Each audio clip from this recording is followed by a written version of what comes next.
Truth with Julian Jackson and Debbie Jansen. This week we're going to start off a little different. I received some comments and some questions on the website this week. Sue said, "Great podcast. Keep going." Aw, thank you, Sue. That's our plan, to keep going. And then Emily said, "Oh, how I loved this episode. Nice work, ladies." Emily, you are so nice. Thank you. And Wayne said, "Great information. Thank you for sharing." Well, you're welcome, Wayne. We love sharing, don't we, Julene? But Andrew asked a question. I love how he started this. He said, "Hey, Motor Mouth Mamas, great job." Are you ever discouraged as you find new lies and corruption? Thanks, Andrew. And what a great question. Yes, I think everyone in America takes a huge breath when we find another mud puddle with corruption and lies. Boy, I do. It's not relaxing work, and sometimes it's no fun at all. But Julene and I do receive a fantastic reward anytime a person thanks us for giving them the truth. We know that anyone armed with the truth is going to have a better life, and that is the best thing ever. Right, Julene? Absolutely. The truth will set you free. Truth brings freedom, it brings vision and understanding, and it helps you to know how to promote it, right? I think it's empowering and really invigorating to get to the bottom of something. It's like the little dots connect in your brain, and then you want to share it. I so agree. So let's get started and find the truth we need today. The Pope was laid to rest last weekend, and I couldn't believe that there were posts online by people who criticized him and made outlandish statements trying to divert any attention that might be given to God. Julene, you did some research on his funeral. Can you set the record straight? Well, I just was so fascinated to see that big St. Peter Square just packed, 250,000 people, I think 250,000 people. And then imagine all the people around the world. The Catholic Church is the largest church in the world with 1.4 billion people on record who have been baptized. And it's actually the second largest religious body next to the Sunni Islams. So you think of all of Christians, all right, all the Christian faiths that fit under that umbrella, half of those are Catholic. And, you know, the interesting thing about Pope Francis, whether you like some of his views or not, the church grew 11% under the time he served as Pope. It was about 12 years. I think he died at age 88. And so his message really appealed to, I believe, you know, people living in poverty or marginalized or people that didn't fit kind of into the traditional norms who are seeking God. And we see that, and it particularly grew in Africa is where it grew. And so I just really fascinated with him because, you know, he when you become Pope, you give yourself a papal name. So he wanted to name himself after the Saint Francis of Assisi, who was a Italian Catholic preacher that really was a beggar, lived a life of poverty and preached the gospel. And so his heart is kind of towards, you know, the disenfranchised or the poor in spirit, the migrants, the refugees, those kind of people, criminals even. And so, you know, I think he gets kind of a bad rap as being woke, you know, and as I studied him, I really, to be honest with you, Deb, I kind of just would read, you know, what I knew about him. I would read in the headlines and I'm like, oh, he's a liberal Pope. I don't know if I like this guy. I don't, you know, and I don't want to think I dismissed him, but, you know, I think sometimes I just put him in a category and, you know, just wrote him off as a certain kind of, you know, religious leader. But as I really have kind of studied some of his writings, he certainly was not against the doctrines of the church as far as traditional marriage. He encouraged young people to work towards marriage. He eschewed divorce. He believed in preserving the doctrine of life. You know, he was against abortion and even homosexuality and contraceptives, kind of some of those key points. But he also, he wanted to find a better balance instead of just being focused on those issues that can be quite divisive. And he called it a new freshness and a fragrance with the gospel. And he wanted it to appeal to everyone. And it's not always going to, clearly, when you choose not to abide by God's law.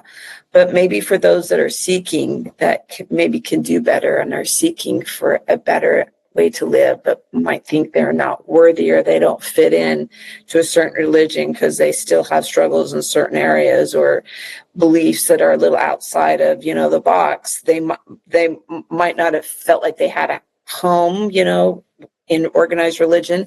So the fact that religion, the faith grew 11% under him tells me his message really resonated. And as I studied his teachings, I was very moved by them, to be honest with you, Deb. Well, I was just like you. I didn't think that he was anything other than liberal. And in fact, when some people would talk about him or I'd hear stuff on TV, I would think, oh man, they should get somebody else in here, and this is not good, and this is not going to be good for the church. But like you, once they started talking about his good side during his funeral, that made a difference. So I was interested to know what all you found out, and I didn't know that the church took in 11% more people. That is great. Yeah. And I agree with you that no church is perfect. In fact, my dad used to say that the church is not a home for perfect Christians, but rather it's a hospital for sick sinners. And I have witnessed that in every church we've pastored. Yet it's also permissible with grace and kindness to point to things we don't believe are correct. And by the same token, I think we must also point to things that other churches do right. In fact, if you'll let me take a minute for this, if you take the Bible into consideration, you might want to read Mark 9:38 through 40. This scripture is labeled as whoever is not against us is for us. And it's Jesus talking, but John came up to him and said, "Teacher, we saw someone driving out demons in your name, and we told him to stop because he was not one of us." And Jesus said, "Do not stop him. For no one who does a miracle in my name can in the next moment say anything bad about me. For whoever is not against us is for us." Now, I can quote other verses that say we must be careful about false teachers and deceptive doctrines. But we also must be careful about going astray in our thinking. I do not think that Jesus is saying that we should accept and be proud of someone who is not doing good, even if they are of a different group, but we should be proud and accept someone who is doing good, and even if they're not in our so-called denomination or group. Be careful about trashing another faith, and woe be it to anyone who speaks out against God. Mm-hmm. And I think in answering your question a little further, even with Pope Francis, there were things that he did do that I went, wow, that is good. But it was because I was hearing it, and unfortunately, it was after his death. Mm-hmm. And I wish I would have heard those things before his death. I really do. So, yeah. What else do you think? I agree. I think there should be a decision of character, right? I think you should stand on truth, but instead of always being swayed by the sympathies, the sympathetic arguments of the world. But I've heard my husband say, because he leads out in our church in a voluntary pastoral position, and he said, I'd rather err on the side of compassion when it comes to, Yes. how I interact with people or how I counsel people. And, it's so easy to paint a group of people with a broad brush, right? Kind of throw everyone who believes or does certain things in a certain category. But I like the Pope, how he said we need to dig into situations a little bit deeper and consider the individual. And I think that's certainly how God would treat us. You know, we're all sons and daughters of a loving God. And I think he mourns when we fight and fuss and try and tear each other down. And he certainly has extended grace and charity to us. And I think that's the pattern that he wants us to follow. And it's not easy, right, Deb? I mean, Yeah.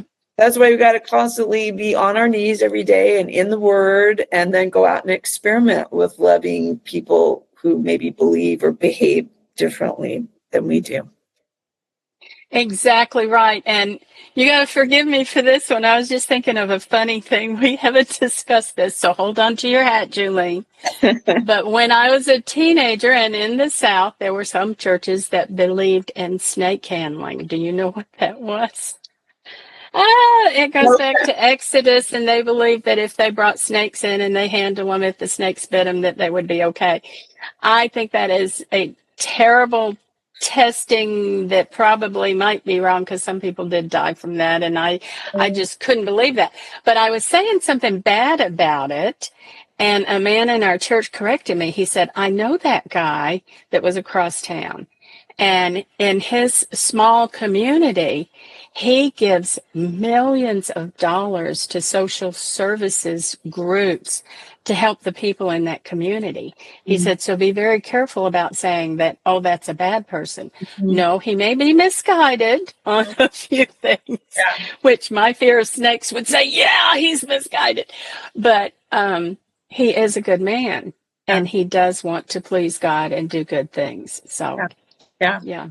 What a great story to remind us that things aren't always what they seem, right? We're so quick to judge. I mean, I do all the time. You know, someone does something and I immediately make a quick snap decision about them. Yeah. And that's the natural woman in us, you know, to want to like instantly judge when someone says something or we hear something. And so did that guy end up living? Was he one of the guys that bit the dust because of the snake? Oh, no. It was a whole group across the South, so it was probably 100 different churches were doing that. It faded out pretty quick. Well, it would have made church really exciting to bring live snakes in, because sometimes you get a little snoozy, you know, you doze a little bit. Not for me. I'd be saying, see that window? I'm going to make it a door. I'm out of here. Oh, my goodness. Well, Julie, thank you for all your research on the Pope. And I did not know they chose their own name. I just thought Francis was his name. That's pretty cool to know. He's a Pope from Latin America. So he had, you know, kind of a name like that. But they all get to choose usually after a saint. And his was, Francis of Assisi. So. Oh, cool. Okay. Thank you for clearing that up for us. Now, many people love to say that conservatives are promoting anarchy. When President Trump does anything for America, the left loves to say that he is not following the law, especially the Dems in Congress. But how can it be anarchy, which means it is a state of disorder due to absence or non-recognition of authority, or other controlling systems? How can it be anarchy when Trump does follow the law? He has said that he will never be disloyal to the United States Supreme Court. Yet the media has a great talent of twisting anything he says so that they can attack. In fact, it seems that the only thing Dems are promoting is to hate Trump. But Trump is following the law. It's just a law that the Dems don't like. For years, activist judges have been installed, and now by large numbers, they are trying to control a president and not let him do his job. So, for example, he's deporting illegal immigrants, and there are laws that give him the right to do that. And as far as moms and children, they are given a choice. If mom is here illegally and she must go home, she can take her children with her or appoint someone here to be their guardian. And I don't see how else you were supposed to work that out. But Julene, you are the legal help that we need. You have studied the law in our government. So could you please define anarchy for us? The media and the Democratic Party love to twist the meaning, and we don't go for twist here. We want truth. So what does it mean and why does it matter in our country? Yeah, anarchy is the complete opposite on the pendulum of tyranny, right? Like ruler's law or, complete dictate to be a dictator. I'm not saying this right, but dictatorial. There you go. So There you go. is the opposite. So it's like, I'm going to do any darn thing I want. I don't like the law. I don't want to be told what to do. I don't believe in the authority. It's kind of based on your feelings, right? Not the rule of law. But, it's the rule of law. We want government kind of in the balance center, right? The people's law, right? That's what Moses, how he governed the people in the wilderness. And that's how our founders formed, right? Kind of right in between tyranny and anarchy. And so the rule of law under people's law fosters civility and decency and that feeling of safety in your neighborhoods and communities and nations. Anarchy does not foster that because anything goes. There's no regard for anything or anyone or any kind of authority, police authority, judicial authority. It's not good. Oh, it doesn't sound good, and it doesn't sound like you're going to have a good country if you go by no law, lawless, and anarchy. Then, now help me, I'm trying to place these words right. Anarchy is when you are not following the laws that were there, right? Right. You just disregard them because you don't like them. You think they're wrong. It's based on your feelings. I don't feel that is right. So I'm going to be a law unto myself. So if we want to investigate the Democrats on what they're saying and when they yell anarchy, oh, he's an anarchist and he's, doing all these things.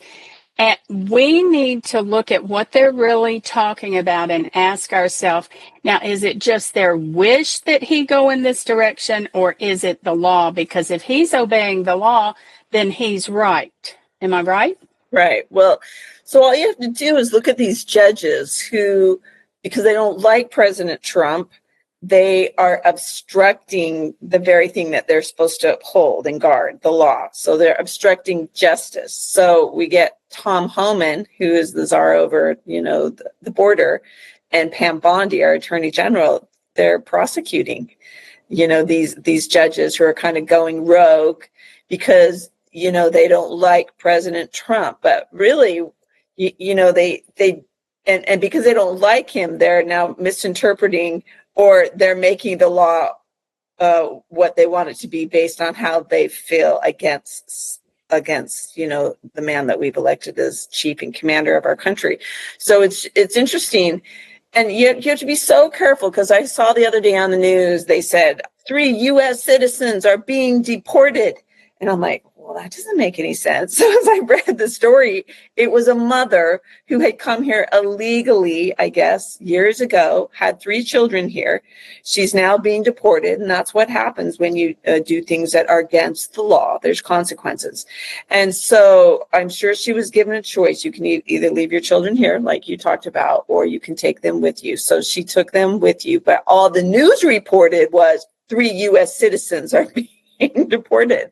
And even some of these judges, there's some wild stories about how judges are harboring, illegals and helping them escape through their chambers, Oh my goodness. Courtroom, and so you're like, yeah, these judges they're going against the very thing that they made an oath to uphold. Right. And if we anarchy. Yes, I agree with you 100%. And it is always important for our listeners and for us to first decide who is breaking the law. If you take care of that issue, then we can show compassion for those who are not breaking the law, because we do want a society we can live in. I'm sorry. I don't want to be surrounded by criminals, and I don't want to worry about going outside my door at night. I want to be safe. But we can't react with a knee-jerk decision just because we feel uncomfortable. The law does not involve emotions, right, Julene? Right. Okay, if it doesn't involve emotions, then we can't worry about our feelings. The Democrats are pitching a fit and saying America is going down, all because this judge that you kind of mentioned was arrested for misconduct. So my question is, did she break the law? If she did, I'll quote every Democrat in America and say no one is above the law. Did you hear about the judge that was arrested? Yeah, which one, Deb? Well, there has been more since we talked last. Yeah. All kind of crazy stories, you know. But yeah, I think there's a couple of them that have been arrested. The one judge from New Mexico that was harboring Yeah. a gang member from the 10 Nicaragua, gang, and and I think he like wore a chain that said "kill," and I heard that the judge actually smashed his phone because it had pictures of decapitated heads, and he knew that probably wouldn't go so well if that was found. And so that judge from New Mexico and his wife have been arrested. And I'm like, what was he thinking? And I think there's another judge in Wisconsin that, was hearing the case about an illegal immigrant who was in court being charged for domestic violence. He had beaten up badly enough a man and a woman who were in the courtroom to hear this case, and the judge learned that ICE was there, and so she called his attorney and him into her chambers and helped them escape out the back door. So then this chase ensues from ICE, and they, after an hour or so, run him down and get him. And so of course she's going to be arrested. Like, that's like crazy Gotham City Batman kind of lawlessness. Yeah, just about. And we can laugh about it, but it really is serious business. If we want our country to be better, if we want America, and it's not just Trump saying on his hats, if we want our communities to be the kind of communities that we can thrive in, that we can be happy in, that we can feel safe about, that we know is going to take our area into prosperity, then we do have to follow the laws, because that keeps someone that is not very good from hurting me. Laws are there to make you safe. When I was raising my kids, the thing I stressed the most is when they would do something wrong, I would say, no is a good word, because no keeps you safe. No keeps you away from the hot stove. No keeps you from getting sunburned. No helps you do your homework so that when you grow up, you can get a job and feed yourself. And so I made it okay to say, nope, can't do that. And that's really all our American laws are, right, Julene? Yeah. Yeah, they, once again, they established the three things that our founders wanted. They wanted, civility, they wanted decency, they wanted safety, they wanted, and laws promote these things. And it raises the quality of life for everyone when they know they can, walk out their door and return back home safely. They're not running. Exactly. Well, we didn't have time this week to talk about Trump's 100-day celebration in his cabinet meeting, but I promise we'll cover a little bit of it next week. Mercy, there is a lot happening. I heard one commentator list all the things he had done in 100 days, and then she finally stopped and it just had to roll on a prompter, next to her. There's been a lot of things happening. But I'd like to leave you with this tip. Be like us. Don't ever accept a statement on face value. Do your research, pay attention to little red flags, and search for the truth. You can investigate the truth just like we do. If you found a nugget of truth that changed your opinion or even your life, please let us know about it. We will give you a shout out and a motor mouth mama woohoo and help us find the truth too. Do you agree, Julene? I love it. A motor mouth mama. Woohoo. Well, I'm going to dedicate our motor mouth mama woohoo to Pope Francis, because this is where I'm taking my tip from today. That he said, in order to change the world, we have to be willing to do good to those who can't repay us. So do good without expectation or return. My husband always tells our kids that. Just be good and do good. Even if no one else is watching or doing it, be good and do good. And then the Pope went on to say, we need to learn to live in kindness and to love others, even when they don't love us back. And I think that is a godly truth. We're about doing good and being good and loving others, even when they don't love us back. That's not why we're doing good and being good. An expectation of some sort of reciprocation. We're doing it because it's the right thing. And so I learned from Pope Francis this week, and I'm glad I dug a little bit deeper and I didn't just rely on what the media, the pundits, the headlines said. That I was willing to be open to being taught by him, and I think we can learn a lot from people that might be different from us and believe different from us if we're not so quick to write them off. And Pope Francis was a beautiful example of that. So I think that's my tip for the day, Deb.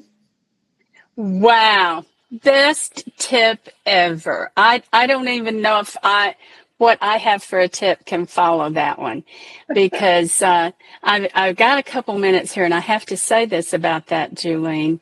That is what we need more of. I believe wrapped up in all of that is a holy God, because anybody can love somebody that's going to love them back. We all can do that. And I've had situations where people were good to me and did something wonderful for me. There was no way I could pay them back. I didn't have the money, or I didn't have the access to what I needed to do something big for them. But when they did it for me, it changed my life. And I think the most marvelous goal anybody can have is to walk through their life and do exactly what you said in your tip today. Love people that can't love you back. Give to people that can't give back to you. That is truly loving and truly giving. And great tip, Julene. Thank you so much for that. Well, today we've had a great show, but don't turn green. Next week, I'll have a special set of questions for you, and I'll be taping from Panama City Beach. I hope all our listeners can take a vacation this year. And if things are too tight, be sure and take a stay vacation, which is kind of my tip for today. Get out in the backyard. Even if you can't go anywhere else, don't whine about your money. Just go in the backyard, stick your feet in a wading pool, use a squirt gun and squirt your kids, and have an ice cold drink that can lift your spirits. Enjoy the sun and have a good time with your family. Because my tip is that if you do that, you'll be in a better mood and you can handle whatever problems you've got in your life. Right, Julene? Oh, that sounds like a recipe for a marvelous time. Is the Panama City Beach on the Panama Canal? Where is Panama City Beach? Just on the beach. I think Panama City is in that panhandle and about halfway into the panhandle. Oh, Florida. And yes, Florida. Okay, not the Panama Canal. No, I was wondering where you was going with that, but I wasn't going to call attention to it. I was just going to leave it there. Panama City. Some things you got to leave on the floor. We are taking the whole family So there will be 14 of us in a house together. It sounds absolutely wonderful. A great trip, Deb. That'll be fun to film you with all the grandkids going crazy behind you. You just wait and see. Well, I turn into a little bit of a kid when I'm with all of them, and they know it. So the two mamas will be watching Gammy to make sure she doesn't go off the rails, you know. But I love to have fun with kids. And you can make fun with a child out of anything. So be prepared. We're going to get crazy next week. Anyway, it has been so great to be with all of you today and to be with you, my dear friend Julie.